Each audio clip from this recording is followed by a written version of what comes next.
Oke, hari ini gue harus bisa mengerjakan tugas. Tapi yang terjadi,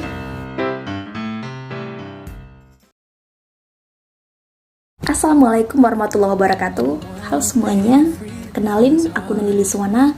Dan di video kali ini tidak ada maksud sama sekali untuk menggurui siapapun, karena aku hanya menemukan referensi yang kualitasnya baik yang harus aku share ke teman-teman semua.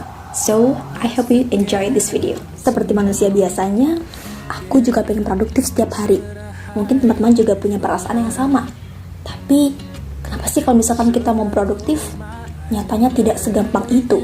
Ada banyak sekali pengganggu yang selalu menggoyahkan niat baik itu. Ya, bahasa lainnya, distraksi. Distraksi adalah tantangan kita bersama, terutama dalam melakukan hal produktif, misalkan mengerjakan tugas sekolah atau kuliah, dan proyek apapun. Kebanyakan dari kita tidak bisa mengefektifkan waktu saat distraksi datang ketika kita tengah mengerjakan sesuatu yang seharusnya dikerjakan lebih awal. Dan di video kali ini, aku bakal bahas bagaimana caranya untuk menghindari distraksi. Dalam Kamus Besar Bahasa Indonesia, distraksi berarti hal yang dapat mengalihkan perhatian dari satu aktivitas yang beralih pada aktivitas lainnya. Tapi sebelum itu, kita harus bersamakan dulu persepsi kita tentang distraksi. Distraksi tidak selamanya merugikan. Ada positive distraction dan ada negative distraction. Distraksi positif ini misalkan ketika teman-teman jenuh, ketika terlalu lama liburan, sehingga kita memutuskan untuk melakukan hal produktif, misalkan menulis, membaca, atau banyak aktivitas lainnya. Tapi kalau distraksi negatif itu ada banyak sekali contohnya. Misalkan saat kita sudah menyadari bahwa besok adalah deadline tugas tertentu, tapi kita malah memilih untuk melakukan aktivitas lain yang sebenarnya bukan prioritas pada waktu itu. Dan pada video kali ini, aku bakal fokus bahas cara menghindari distraksi negatif tadi. Di video kali ini, aku sudah merangkum 6 tips yang akan aku berikan untuk menghindari negative distraction.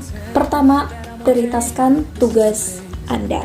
Anda bisa menggunakan metode grafik kuadran untuk menentukan kira-kira tugas mana yang deadline-nya lebih dekat atau lebih urgent untuk dikerjakan. Tips kedua, gunakan metode A Smart Paper. Metode ini meminta teman-teman untuk menyiapkan secari kertas, bebas bukan apapun, untuk menulis list distraksi apa yang Anda pikirkan pada saat itu. Ini Anda boleh tulis sebanyak apapun distraksi itu, dan Anda boleh melakukannya setelah mengerjakan tugas tadi. Ketiga, gunakan metode 4 second rule atau metode 4 detik. Ketika mengerjakan tugas tertentu, biasanya fokus kita bisa buyar memikirkan banyak hal. Nah, teman-teman bisa coba metode ini, sangat simple tapi sepertinya ampuh di beberapa orang. Nah, ketika mulai merasa tidak fokus, teman-teman menghitung 4, 3, 2, 1, dan balik laptop. Harus kembali fokus ke task yang sedang Anda kerjakan. Tips keempat, jauhkan HP dari tempat Anda belajar. Jangan letakkan handphone Anda berada di dekat Anda ketika sedang mengerjakan tugas atau mengerjakan proyek apapun. Karena kalau misalkan notifikasi muncul, ya Anda otomatis akan membuka dan mengeceknya. Biasanya dalam belajar, aku menggunakan metode ini. Setelah mematikan notifikasi, jangan lupa simpan HP Anda, misalnya dalam lemari. Kelima, jangan multitasking dalam satu waktu. Ini hampir menjadi kebiasaan kebanyakan dari kita. Contoh sederhana multitasking adalah ketika kita makan, kemudian sambil main HP. Makan yang tadinya memerlukan waktu 5-10 menit sudah selesai, ketika ditambahkan dengan memainkan gadget atau HP, itu akan menambah waktu lebih lama untuk menyelesaikan makan tadi. So, Anda boleh coba metode ini untuk lebih mengefektifkan waktu yang Anda gunakan. Tips keenam, hapus beberapa platform media sosial. Tujuan dari adanya penghapusan ini adalah bukan untuk membuat Anda tidak bisa mengakses platform tersebut, melainkan untuk mempersulit Anda mengaksesnya.